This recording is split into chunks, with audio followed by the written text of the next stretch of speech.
Pag si mister ay nagliwalyo sa gabi, nagbarkada, uminom, and then uuwi, kinabukasan na, magagalit, sir.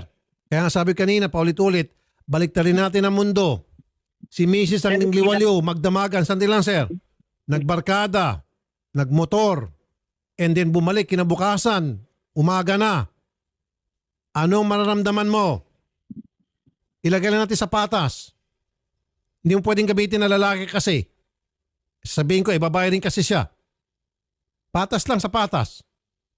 Di ba magagalit ka, magnanag ka, magwawala ka?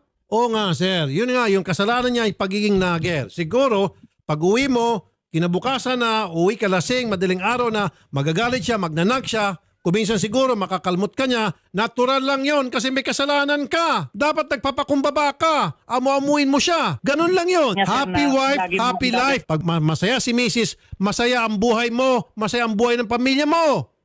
Isaksak mo sa kokote mo yan. Yung nabubulok mo ng kokote, isaksak mo.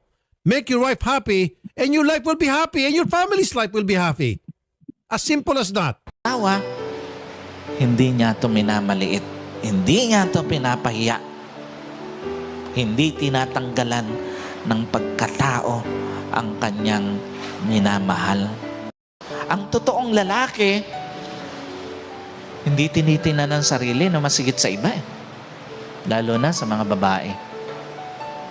Now, ang tanong dito, how to be a good man?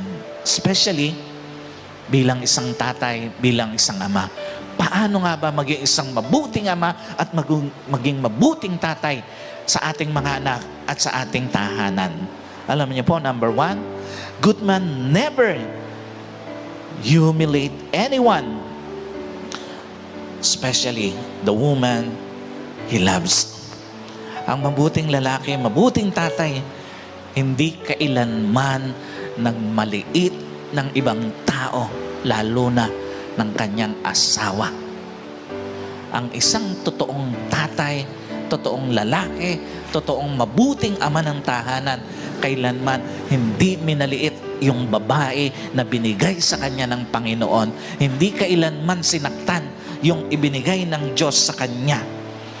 Alam niyo po, kaharap man o hindi ng isang mabuting tatay at mabuting asawa, ang kanyang asawa, hindi niya ito minamaliit.